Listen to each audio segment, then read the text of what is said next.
Hey guys, before we start with the video, just wanted to let you know that we are almost at 4,000 hours. We're almost monetized, so I appreciate all of you showing up to the premiere and watching all of my videos. Okay, now let's get started.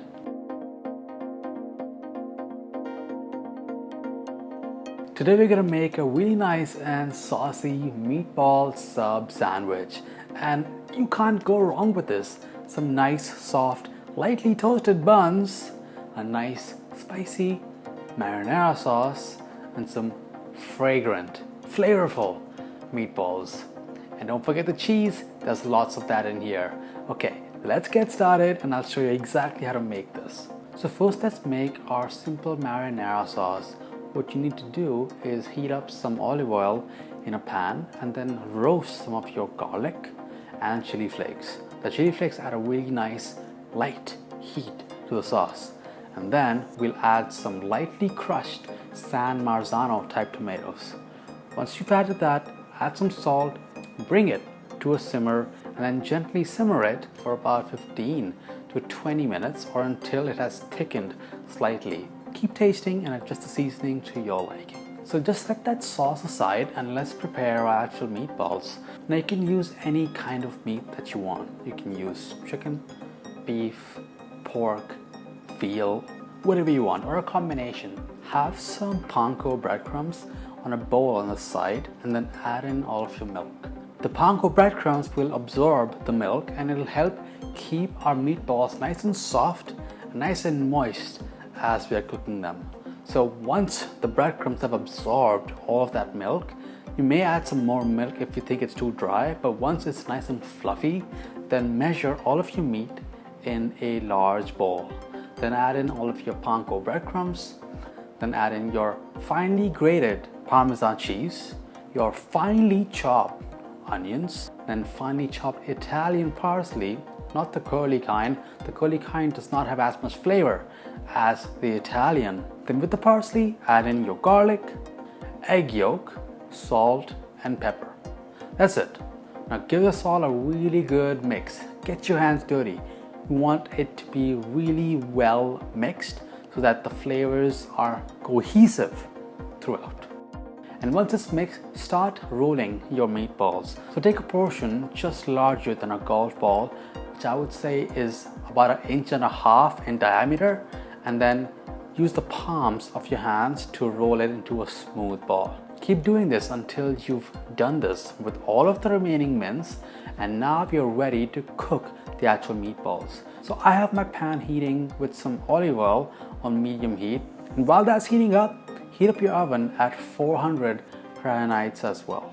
As soon as that oil is hot, add in your meatballs in an order that you can track, just to make sure that when you start flipping it, you're flipping it in the correct order to make sure everything is cooked evenly as well. And what we want to do now is give the meatballs a really good sear. I'm not a fan of boiling my meatballs in the sauce. It's much tastier when you brown the meat and then you add it to the sauce, because browning adds flavor. Now keep turning and flipping the meatballs until the meatballs are completely cooked.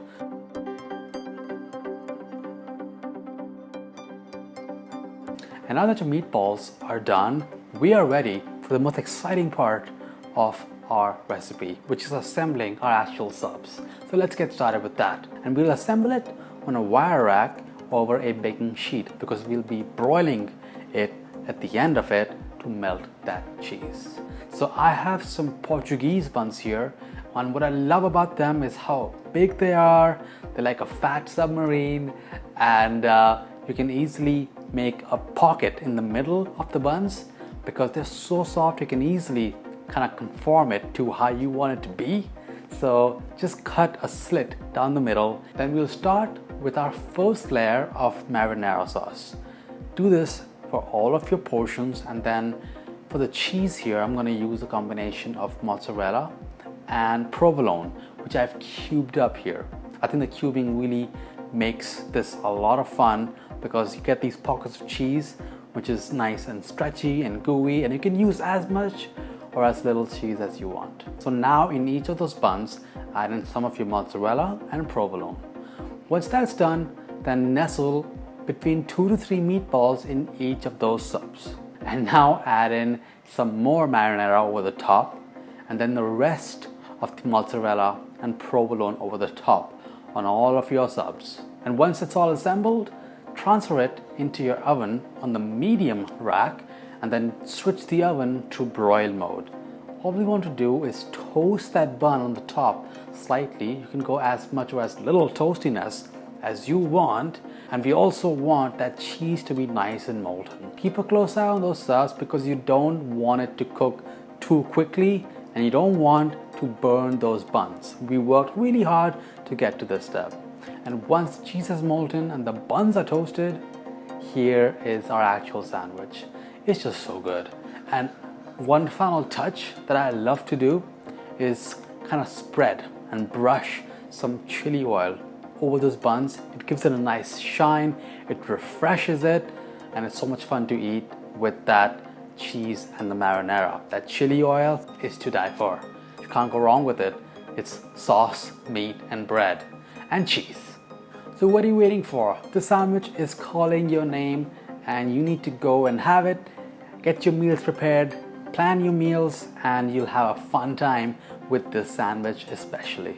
If you want to support my channel and want me to keep making these videos, be sure to check out some of my affiliate links down below. And I'm also exploring Patreon. So let me know what you think that I should include, which is exclusive for Patreon members, and let me know in the comment section down below. For more videos just like this one, be sure to hit subscribe, hit that bell icon, and I'll see you on the next one. Bye guys.